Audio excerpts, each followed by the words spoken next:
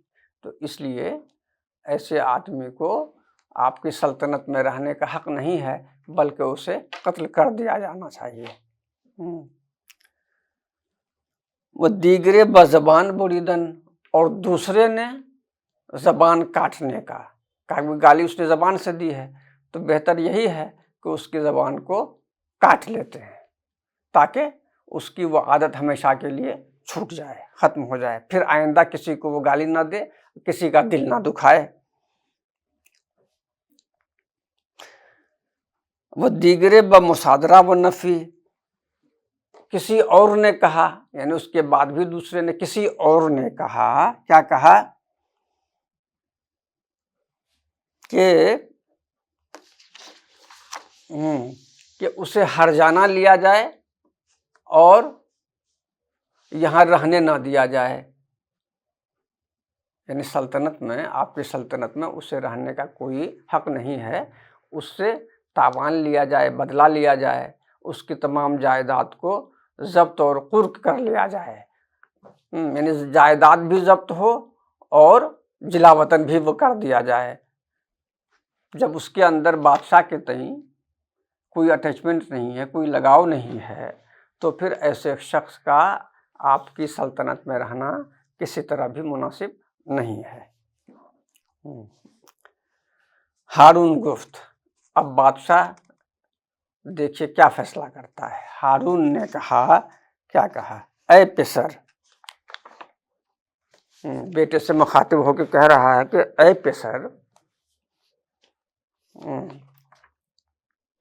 کرم آنست، یعنی مہربانی کرنا کسی پر، بخشش کرنا، تو کرم یہ ہے کہ عفو کنی، تو اسے معاف کر دے، یعنی جس سپاہی کے بیٹے نے تم کو ماں کی گالی دی ہے تو تم بھی اس کو معاف کر دو۔ وہ اگر ناتوانی تو نیز دشنام مادر دے، لیکن اگر تم ایسا نہیں کر سکتے ہو تو پھر تو بھی اس کو ماں کی گالی دے دے، بات برابر ہو جائے گی۔ اس لیے کہا جاتا ہے کہ جیسے وہ تیسا، اس نے گالی دی تم کو، تم بھی اس کی ماں کو گالی دے دو، بات برابر ہو جائے گی، غصہ اتر جائے گا۔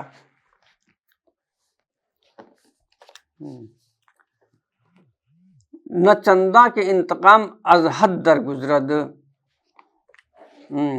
اتنا نہیں کہ انتقام حد سے زیادہ گزر جائے، یعنی اس کے علاوہ اگر تم دوسرا بدلہ لینا چاہتے ہو جو حد سے زیادہ ہو، پھر یہ بھی مناسب نہیں ہے، اس لیے کہ جس نے جس طرح کا جرم کیا ہے سزا بھی اس کو اسی حساب سے دیا جانا چاہیے۔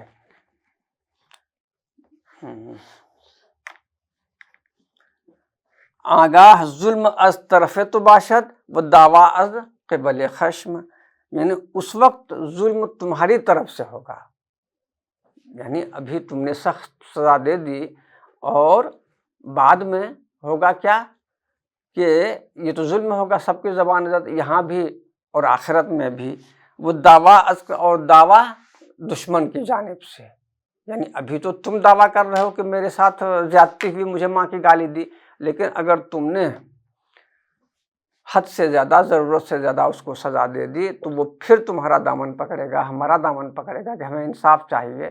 تو گویا چھوٹے جرم کے بدلے میں بڑی سزا دینا کسی طرح بھی مناسب اور جائز نہیں ہے۔ تو یہ گویا شیخ سعدی کی گلستان سے کچھ حکایتیں لی گئی تھی، اور اب میرے خیال سے اب گلستان پر تو میرے خیال سے 4 حکایتیں پڑھی گئیں اور کچھ پند و نصیحت پر مبنی کوٹیشنز وغیرہ دیکھے گئے۔